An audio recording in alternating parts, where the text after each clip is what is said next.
If we find an Earth-like planet, a rocky planet, orbiting a distant star, how might we go about looking for the presence of life on that planet? Well, the approach we take is to look for biosignatures, signatures of life on those planets. We've already seen that a very large number of exoplanets have been discovered in recent years. This is a graph up to 2012 showing you the number of planets and the different methods that have been used to find them that we've already looked at in a previous lecture, and the numbers of planets that have been discovered year by year. There's an increasing number of planets being discovered, and more recently, Earth-like planets within the habitable zone of a star, rocky planets, rocky terrestrial type planets. What signs of life could we look for in these exoplanetary atmospheres? Well, let's just have a look at the Earth and think about how we might detect life here. Well, we've already seen that life produces oxygen. Photosynthesis produces oxygen. That's one signature of life. Biology can also produce methane, which is another signature of life. But what's interesting about the Earth is that oxygen coexists with methane. And in normal chemical reactions, you'd expect the methane to be consumed by oxygen. So the coexistence of oxygen and methane in a planetary atmosphere out of equilibrium with what we'd expect from normal chemical processes is an indication there's life on our planet. So we could look for oxygen and methane coexisting in an exoplanetary atmosphere as a signature of life. Another signature we could look for is ozone. Ozone is produced by oxygen. Oxygen reacts with sunlight in the upper atmosphere and produces this gas that screens out ultraviolet radiation on our planet. But it turns out that ozone also has a very strong signature in the light given off by a planet. So we could use oxygen as a possible signature of life, but also ozone, the gas that's produced from it. As well as looking at gases in the atmosphere, we could also try and directly detect biology on the surface of a planet. Vegetation on our own planet gives a very detectable signature because it reflects infrared light. We'll look at this in more detail later, but if we look at the infrared light given off by a planet, we could plausibly detect vegetation-like life on the surface of an extrasolar planet, just as we can detect vegetation on the surface of the Earth by looking at the infrared radiation it gives off by satellites orbiting the Earth.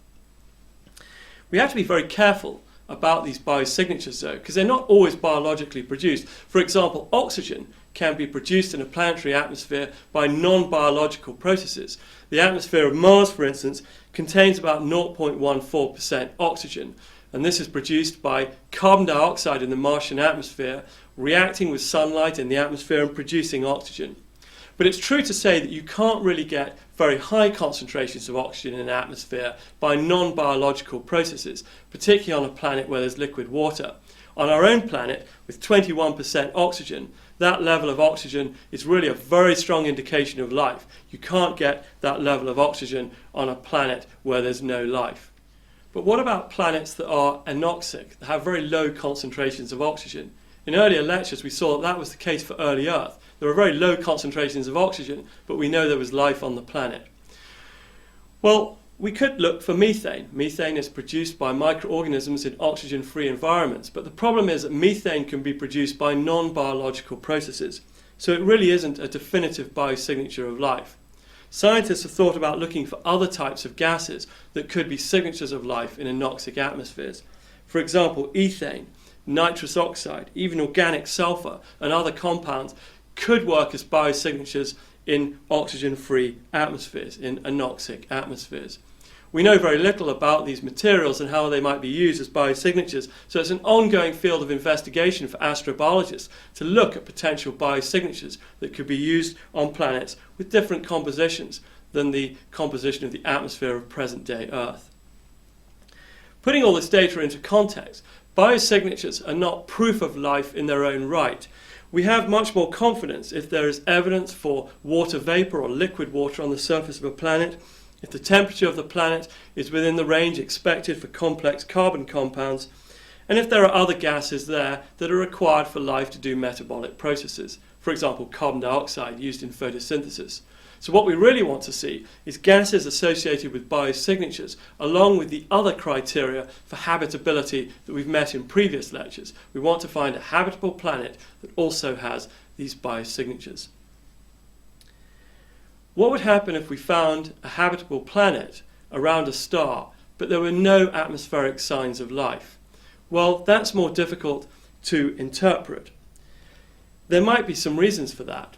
For example, there might be life on that planet, but we just can't see it. There isn't enough of it for us to see a biosignature or to detect it directly on the planetary surface. We could be looking for the wrong thing. Maybe we found a planet that's habitable and happens to have life as we don't know it. Maybe it's doing metabolic processes that we simply can't detect because we're not looking for the right biosignature. Maybe life on that planet is in the subsurface and it's not producing enough gases or changing the surface of the planet to make itself detectable. Or maybe the planet just has no life. It's habitable yet uninhabited. It could be that there's been no origin of life on that planet. So although conditions are suitable for life, there's no life that has originated there in order to be able to make use of these conditions to grow, evolve and proliferate on that planetary surface. So what have we learned in this lecture? Well, we've learned that the Earth's atmospheric composition is dependent on biologically mediated processes such as photosynthesis.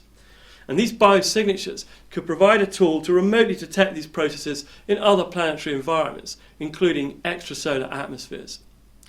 We've learned that important biosignatures include the infrared reflectance signal of vegetation, but also gases in a non-equilibrium state, such as oxygen with methane, for example.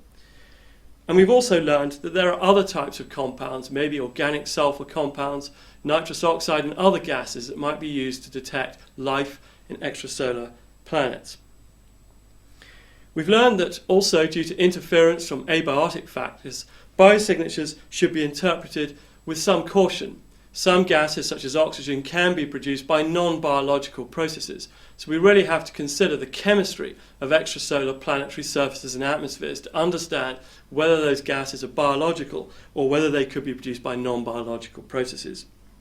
We've learned that the availability of liquid water, a suitable temperature regime, and other gases such as carbon dioxide must also be considered within our assessment of a planet as possibly harbouring life. We need to see conditions for habitability.